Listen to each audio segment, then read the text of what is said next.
মাননীয় স্পিকার, আপনাকে কড়া হেডমাস্টার হিসেবে দেখতে চাই না, নারী বান্ধবী স্পিকার হিসেবে এই সংসদে দেখতে চাই। আমিও আপনার মতো 7 বার এমপি হতে চাই। মাননীয় স্পিকার, আপনাকে ধন্যবাদ। ফুল ফুটুক আর নাই ফুটুক, এই সংসদে আজ বসন্ত আমাদের 50 জনের কাছে।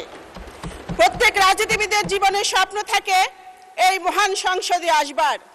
তৃতীয়বারের মতো এই সংসদে এসেছি, পরম করুণাময় আল্লাহ পাকের কাছে শুকরিয়া। 2001-2026 সালে নির্বাচনে মাননীয় সদস্য প্রশ্ন করুন। 1 মিনিট সময় দেন মাননীয় স্পিকার, প্রথম এসেছি, সময় সুযোগ নেই, প্রশ্ন করুন।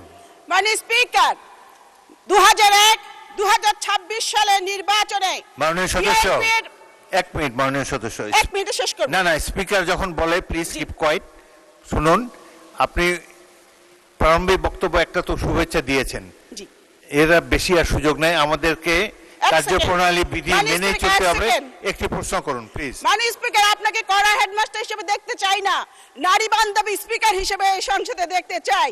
মাননীয় স্পিকার, 2001 সালে এবং 2026 সালে নির্বাচনে বিএনপির ভূমিধস বিজয়ের কারিগর আমার নেতা, আমাদের নেতা, গণমানুষের নেতা মাননীয় প্রধানমন্ত্রীর প্রতি আমি কৃতজ্ঞতা জানাচ্ছি। মাননীয় স্পিকার, এই সংসদে সংরক্ষিত নারী আসনকে অতীতে 30 সেট অলংকার হিসেবে বলা হতো। এই কারণে স্বৈরাচার এরশাদ লজ্জায় শরমে সাংবাদিক শফিক রহমানকে গ্রেপ্তার করেছিলেন।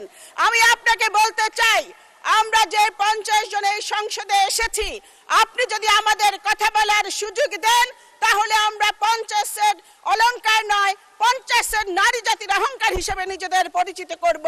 মাননীয় স্পিকার, আজ থেকে 30 বছর আগে আমি আপনার নির্বাচনী এলাকার জনসভায় মাননীয় সংসদ নেতা শপথ সঙ্গী হয়ে বক্তব্য রেখেছিলাম।